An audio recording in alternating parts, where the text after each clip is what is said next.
নমস্কার, আমি রাখি আমার নতুন আরও একটি ব্লগে আপনাদের সবাইকে স্বাগত জানিয়ে আজকের ব্লগটি শুরু করলাম।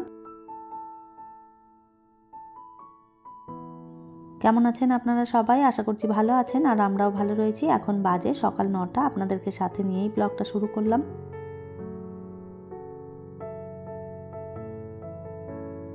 সকালেই আজকে নাস্তা বানানো থেকেই ব্লগটা শুরু করলাম। তো সকালবেলা ঘুম থেকে উঠে টুকটাক যা কাজকর্ম ছিল সেগুলো সব গুছিয়ে করে নিয়েছি, আর এরপরে এই যে চলে এসেছি সকালের খাবার বানাতে।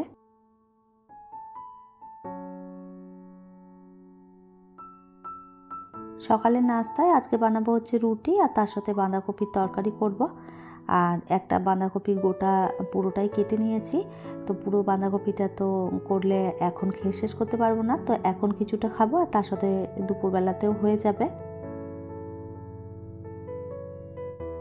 এর আগের দিনে যে টিফিনটা কিনেছিলাম ওইটার মধ্যে সমস্ত মশলার কৌটোগুলো রেখে আর এই যে সুন্দরভাবে ঢাকনা লাগিয়ে দিলাম।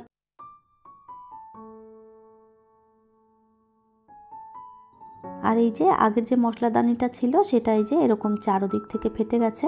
তো ফাটা জিনিসে কিছু ব্যবহার করতে নেই, সবসময় শুনে এসেছি, যার কারণে এটা চেঞ্জ করে দিলাম।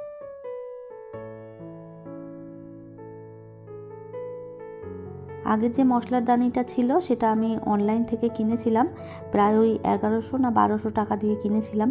তো এতটা ঠকে যাব বুঝতে পারিনি। ভেতরের ডাব্বাগুলো ঠিকঠাক রয়েছে, বাইরে থেকে টিফিন কৌটো যেটা ছিল সেটা একদম ফেটে গেছে চারদিক থেকে।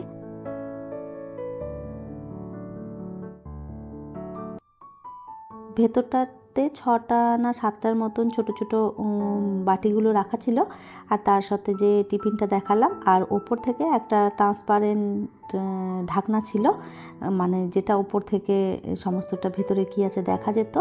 আর ওই কারণেই এতটা দাম নিয়েছিল। তো যাই হোক, ঠকে গিয়ে শিখেছি, আর এরকম ভুল হবে না। আর এই তো এদিকে সুন্দরভাবে বাঁধাকপির তরকারিটা বসিয়ে দিয়েছি। আর আজকে হচ্ছে মটরশুঁটি দিয়ে বাঁধাকপি করেছি। একটুখানি মাছের মাথা দিলে এর মধ্যে ভীষণই ভালো লাগতো খেতে। আমার মাছের মাথাও ফ্রিজে রাখা ছিল জানেন তো, কিন্তু আজকে বৃহস্পতিবার, যে কারণে আমার শাশুড়ি মা মাছ মাংস কিছুই খায় না। তো যে কারণে আমি আর কি বাঁধাকপিটা মটরশুঁটি আর আলু দিয়েই করে নিয়েছি।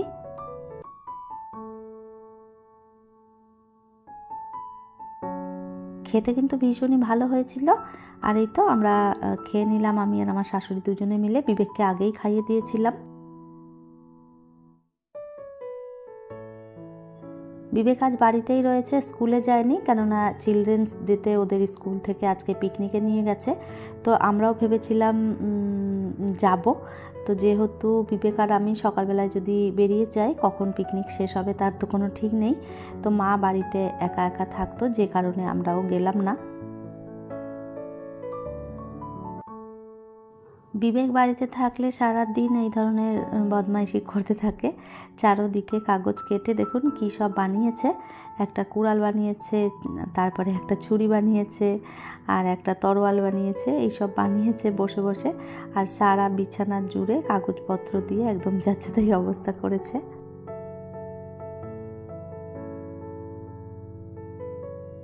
তো কী আর করবে, বাচ্চা মানুষ, সবসময় যদি এইরকম খেলাতে আমি বাধা দিই বা বকাঝকা করতে থাকি, তাহলে গিয়ে ওই টিভি আর নাহলে ফোন নিয়ে পড়ে থাকবে। তো যে কারণে আমার একটু কষ্ট হলেও আমি আর কিছু বলি না, এইসব নিয়েই থাকে। আর এইসব নিয়ে থাকলে টিভি মোবাইল থেকে একটু দূরে থাকে।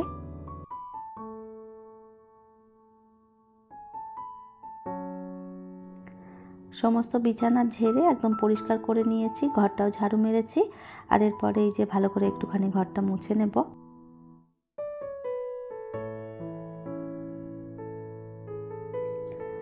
প্রতিদিনের সেই বলা কথাটা আপনাদেরকে আরও একবার বলছি। আমার ভিডিওর কোনো অংশ যদি আপনাদের ভালো লেগে যায়, কমেন্ট করে জানাতে ভুলবেন না। এই ধরনের ভিডিও যদি আপনারা আরও দেখতে চান, চাইলে কিন্তু আমার চ্যানেলটিকে সাবস্ক্রাইব করেও রাখতে পারেন। কাজটি যারা অলরেডি করে রেখেছেন তাদের অসংখ্য ধন্যবাদ।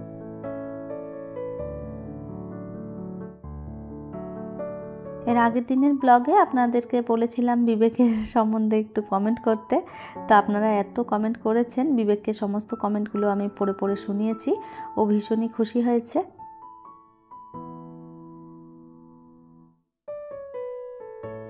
আর আপনারা যে আমার কথা রেখেছেন, এত সুন্দর সুন্দর বিবেককে নিয়ে কমেন্ট করেছেন, তার জন্য আপনাদের অসংখ্য ধন্যবাদ। এভাবেই আমার পাশে থাকবেন।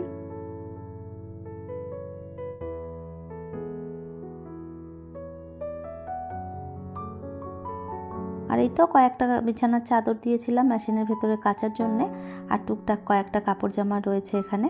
তো সমস্তটাই কাচা হয়ে গেছে। এরপর ছাদে চলে যাব মিলতে। আর হাতে আমি কয়েকটা কেচে তারপরে আগেই ছাদে মিলে এসেছিলাম।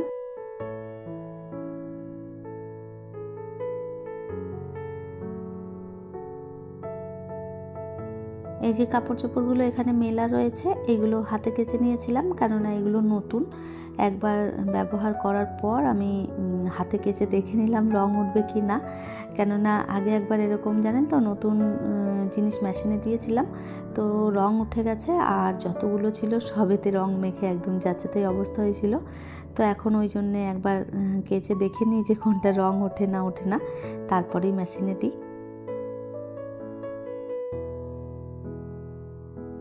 আর এই তো ছাদে কাপড় মিলে দিয়ে চলে এসেছি, ভাতটা বসিয়ে দিয়েছি। আর এইদিকে কয়েকটা শাক রয়েছে, এগুলো একটুখানি বেছে নেব।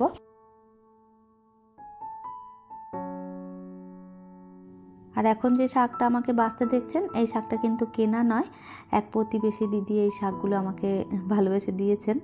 তো ওইগুলোই একটুখানি বেছে নিচ্ছি। শাক ভাজা করব আর একটুখানি ডাল করে নেব।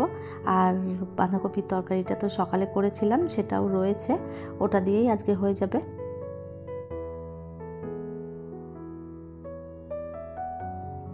একদম যে নিরামিষ রান্না করছি সেটাও কিন্তু নয়। পেঁয়াজ রসুনটা আমার শাশুড়ি মা খায়, অসুবিধা নেই, তবে মাছ মাংসটা বৃহস্পতিবার খেতে চায় না। তো যাই হোক, এই যে শাকটা সমস্ত বেছে নিয়েছি, আর এরপরে কেটে ধুয়ে তারপরে ভাজাটা বসিয়ে দেব। নাজিয়া ব্লগস থেকে আমাকে একটা বোন কমেন্ট করে জিজ্ঞাসা করেছিলেন কালকে যে আমার মনিটাইজেশন অন হয়েছে কি না। তো জানেন তো মনিটাইজেশনটা আমার অন হয়েছিল, ডলারও জমা হয়েছিল। তো ডলার ওই $20 মতন জমা হয়েছিল। যেখানটায় গিয়ে ডলারের অপশানটা দেখা যেত, এখন আর ওই জায়গাটাতে কোনো কিছুই দেখা যাচ্ছে না, অফ করে দিয়েছে। তো যে কারণে কোনো কিছুই ওখান থেকে দেখতে পাচ্ছি না বা খুলছেও না।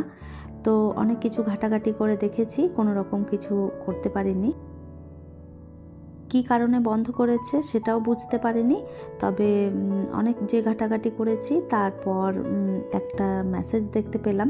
গুগল থেকে একটা মেসেজ আমাকে অনেক দিন আগে দিয়েছিল, প্রায় ওই 6 মাস আগে।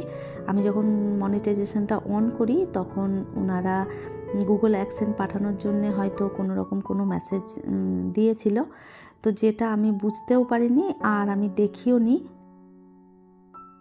যে মেসেজটা পাঠিয়েছিল সেখানে ওই আধার কার্ড, প্যান কার্ড এই সমস্তই আর কি ডকুমেন্টস ওনারা জমা দিতে বলেছিলেন। তো আমি তো বুঝতেও পারিনি আর সেভাবে কিছু জমাও করিনি। তো পরে যখন ওই অপশানে গিয়ে আমি সমস্ত কিছু ফিল আপ করে আর কি জমা দেব, তো তখন ওনারা যে জিমেলটা দিয়ে আমি প্রথমে মনিটাইজেশন অন করেছিলাম সেই জিমেলটা আমার কাছে চাইছিল। তো ওই জিমেলটা তো আমি ভুলে গেছি, যে কারণে আমি একটা নতুন জিমেল আবার ক্রিয়েট করে ওটা মানে ফিল আপ করেছিলাম। তো যেহেতু দুটো জিমেল হয়ে গেছে, যে কারণে আমার এই প্রবলেমটা হয়েছে। প্রথমে আমি অনেক ইউটিউবে ভিডিও দেখেছিলাম, ওখান থেকেই জানতে পেরেছিলাম যে অ্যাকাউন্ট থেকে আপনার আর কি চ্যানেল খোলা রয়েছে যে জিমেল থেকে, সেই জিমেল থেকে মনিটাইজেশন অনটা না করাই ভালো, কেননা ওটা থেকে যদি আপনি অন করেন কখনো চ্যানেল হ্যাক হলে তখন আপনার সমস্তটাই চলে যাবে। যে কারণে তখন একটা নতুন আর কি জিমেল খুলে আমি মনিটাইজেশনটা অন করেছিলাম। তো আমার ভুল হয়েছিল সেটা হচ্ছে আমি ওই জিমেলটা লিখে রাখিনি। তো আপনারা যদি এই ধরনের কখনো কোনো রকম মানে মনিটাইজেশন অন করার সময় জিমেল নাম্বারটা দেন, তখন সেটা কিন্তু ভালো করে লিখে রাখবেন যতদিন না আপনাদের গুগল অ্যাডসেন্সটা আসছে। তবে অনেককে জিজ্ঞাসা করেছি, ওটার প্রবলেমটা ঠিক হয়ে যাবে বলেছে, কিন্তু সময় লাগবে, আর যে ডলারগুলো জমা হয়েছিল সেটা হয়তো আর পাওয়া যাবে না। তো যাই হোক, গল্প করতে করতে একদম ভিডিওর শেষ প্রান্তে পৌঁছে গেছি। তাহলে চলুন, আমার আজকের ভিডিওটা এই পর্যন্তই। ফিরবো নতুন ব্লগ নিয়ে, ততক্ষণের জন্য সবাই ভালো থাকবেন, সুস্থ থাকবেন, আবারও দেখা হবে নতুন একটি ব্লগে।